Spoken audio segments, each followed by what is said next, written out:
सरकार लेकर चल रही है और देश को तीसरी सबसे बड़ी अर्थव्यवस्था बनाने की दिशा में लगातार राजस्थान भी आगे बढ़ रहा है।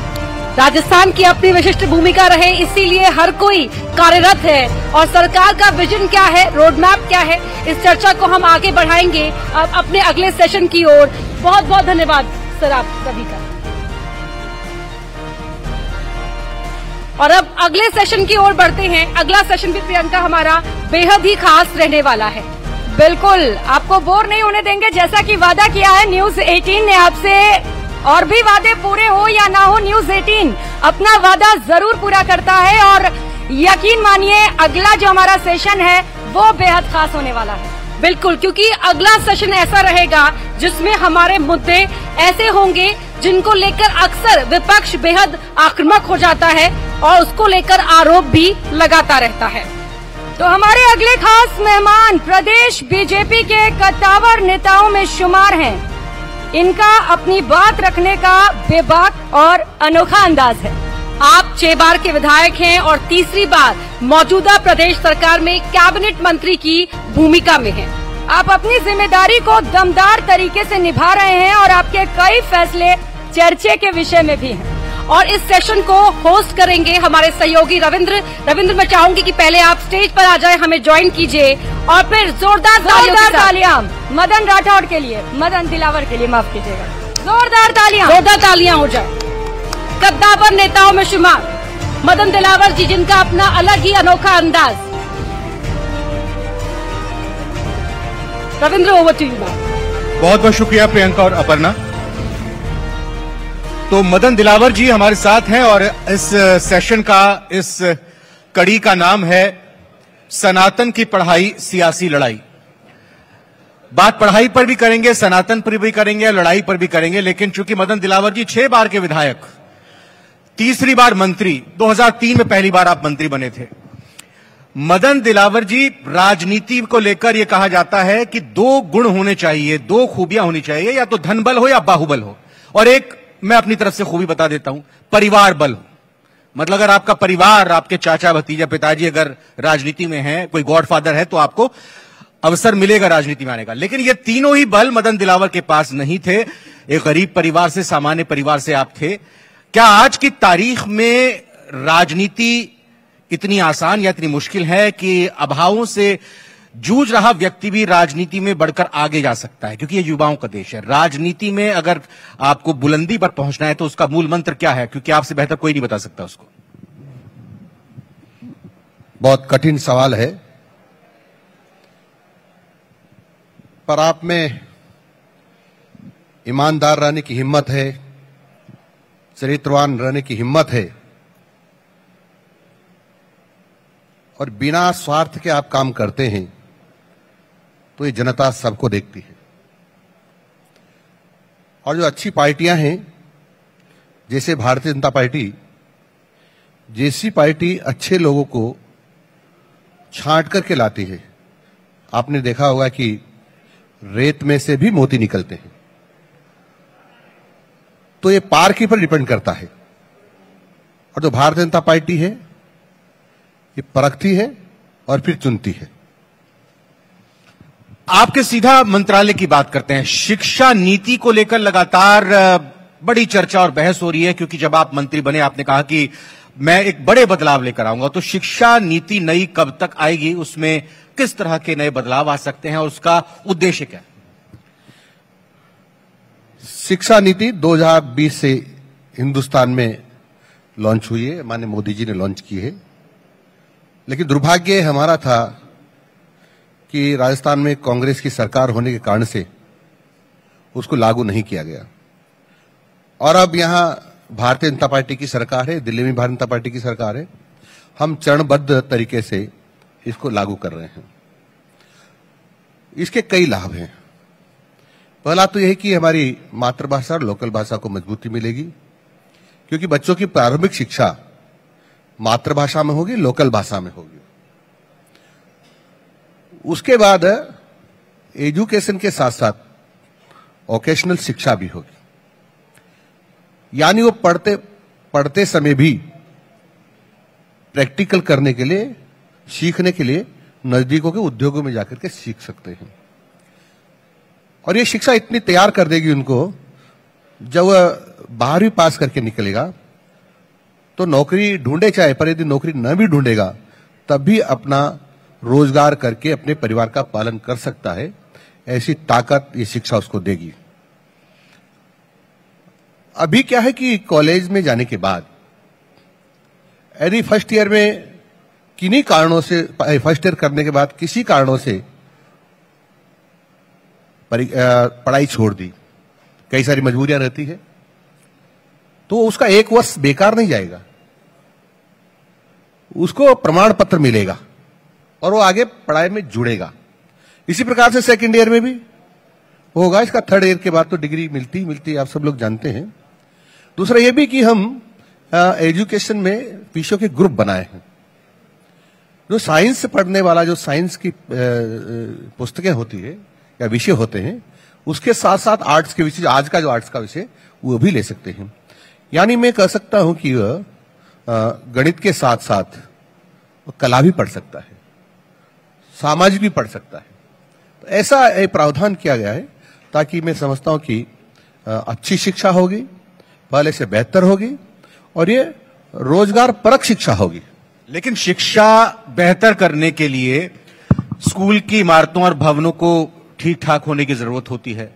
स्कूल में शिक्षकों की कमी ना हो, उसकी जरूरत होती है। आपके पास कौशल शिक्षक हो, क्योंकि वोकेशनल स्टडीज की अगर आप बात कर रहे हैं तो ये बात सही है कि लाखों नौकरियों की बात भजनलाल सरकार की तरफ से कही गई है, लेकिन अभी भी इंतजार इस बात का है कि कैलेंडर कब जारी होगा, शिक्षकों की कितनी भर्ती होगी, कब होगी। और इंतजार जो शिक्षक बनना चाहते हैं उनको भी है और जो अपने शिक्षकों का इंतजार छात्र छात्राएं कर रहे हैं उनको भी है। माननीय भजनलाल जी ने कहा ही नहीं है, वो करेंगे भी, क्योंकि भारतीय जनता पार्टी की सरकार के मुखिया हैं और इसीलिए उन्होंने बजट में घोषणा की है कि इन 5 सालों में 4 लाख नौकरियां देंगे। और लगातार हमको निर्देशित कर रहे हैं कि आपके विभागों में कहां कहां कौन कौन से पद खाली हैं, उनकी सूची बनाइए। और उन्होंने यहां तक भी निर्देश दिए हैं कि आपको यह भी जानकारी होना चाहिए कि कितने अधिकारी कब रिटायर्ड हो रहे हैं, वह भी हमको जानकारी दीजिए, ताकि जो कर्मचारी चयन बोर्ड या आरपीएससी उसकी अपनी अभ्यर्थना भेज सके और फिर वह उसका परीक्षा लेकर चयन करके वो संबंधित डिपार्टमेंट को दे सके। इसकी पूरी तैयारी है। और जो मैं कह रहा हूं कि जो कहा है उन्होंने, और मैं तो यहां तक भी कहूंगा कि 4 लाख ही नहीं बल्कि 10-5 हजार ज्यादा भी हो सकते हैं, लेकिन कम नहीं होंगे। शिक्षकों की ट्रांसफर पॉलिसी कब आ रही है, सभी इंतजार कर रहे हैं। देखो, शिक्षकों की जो स्थानांतरण नीति है वो अभी विषय पर विचार हो रहा है, चर्चा हो रही है, विद्वानों से, इसके जानकारों से भी चर्चा हो रही है। और नजदीक के जो हमारे स्टेट्स हैं, प्रदेश हैं, उनकी भी शिक्षा नीति का अध्ययन कर रहे हैं और सबका अध्ययन करके हम ऐसी शिक्षा नीति बनाएंगे कि किसी को भी उसमें कोई परेशानी नहीं होगी। आपको पता होगा जब माननीय हमारे देवरानी जी शिक्षा मंत्री थे, तब काउंसलिंग के आधार पर हमने प्रमोशन प्रारंभ किए और प्रमोशन करके काउंसलिंग के आधार पर उनको हमने नियुक्ति दी और अभी हमने इसमें भी किया है।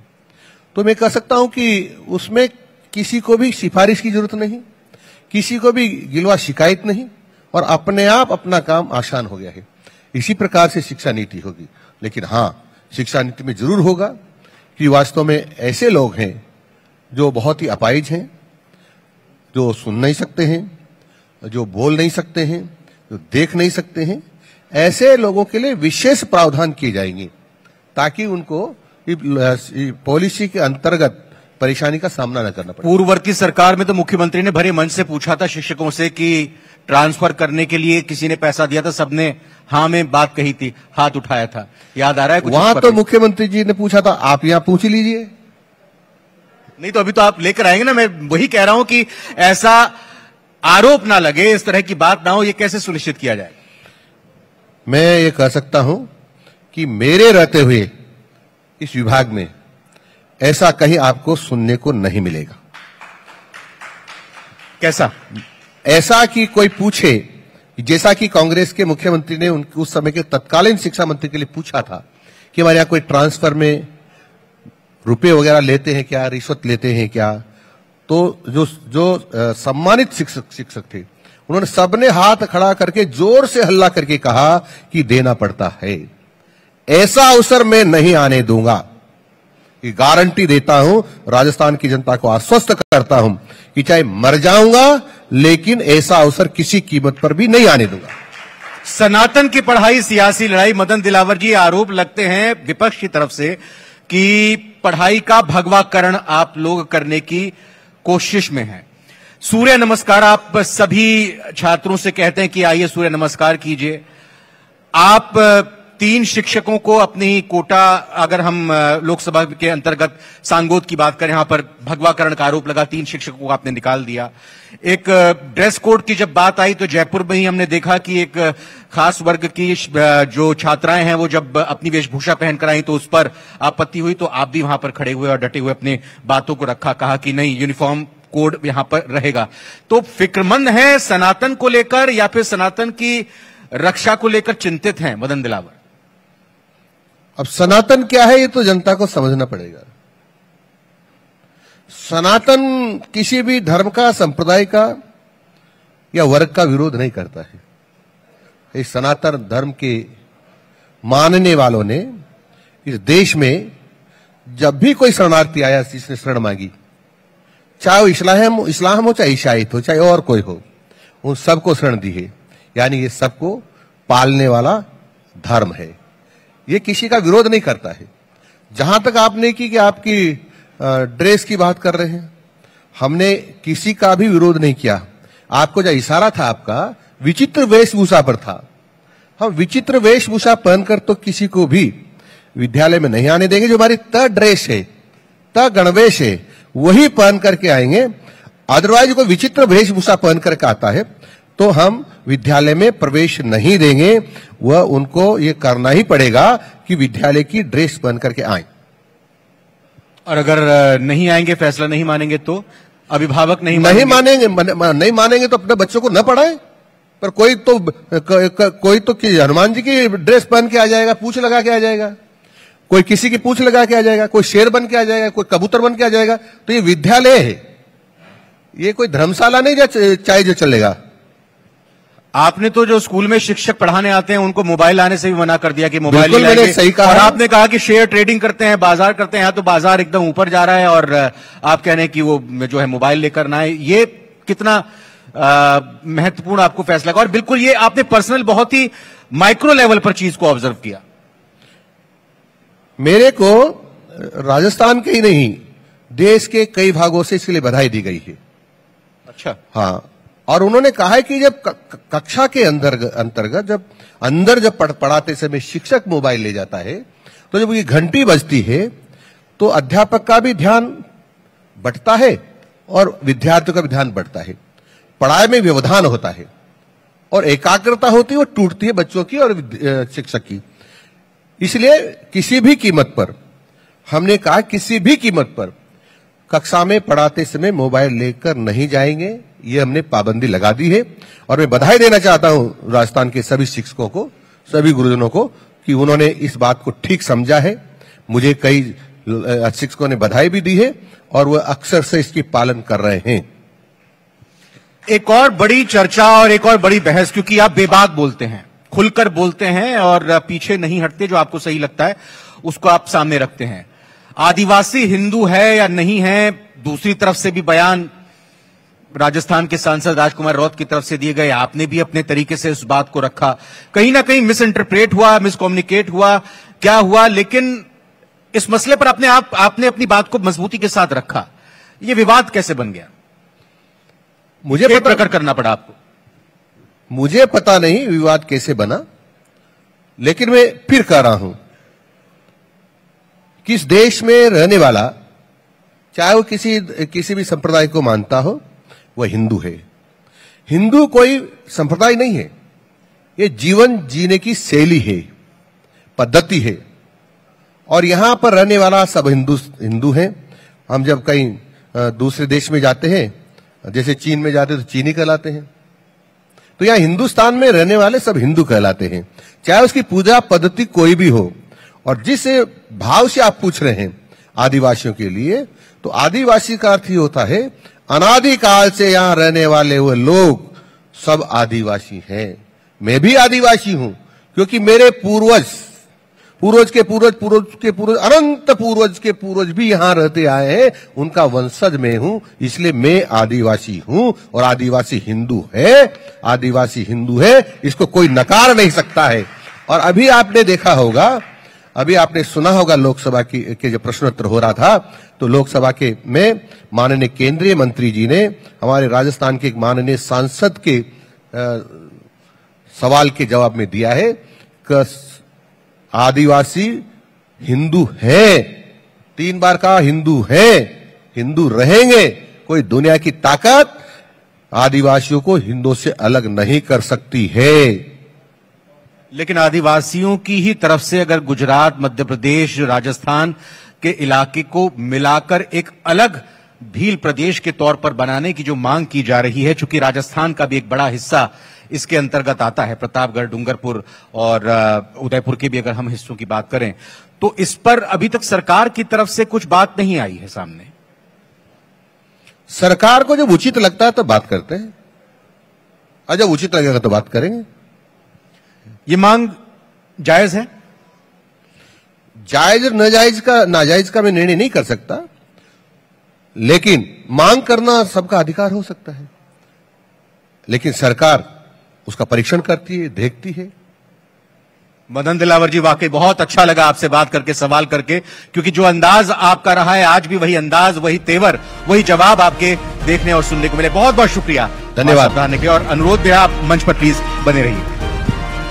दिलावर जी, आप प्लीज स्टेज पर ही बने रहे। और मैं बुलाना चाहूंगी एडिटर न्यूज 18 राजस्थान अमित भट्ट जी को। सर प्लीज आए और न्यूज 18 नेटवर्क की तरफ से मदन दिलावर जी को मोमेंटो प्रदान करें। एक बहुत ही सार्थक चर्चा, बहुत अच्छा संवाद, जोरदार तालियां हो जाए।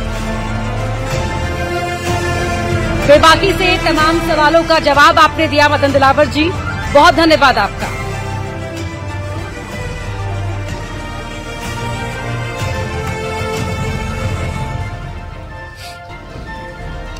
जी हां, तो हमारे सभी सेशन की तरह, सभी सत्रों की तरह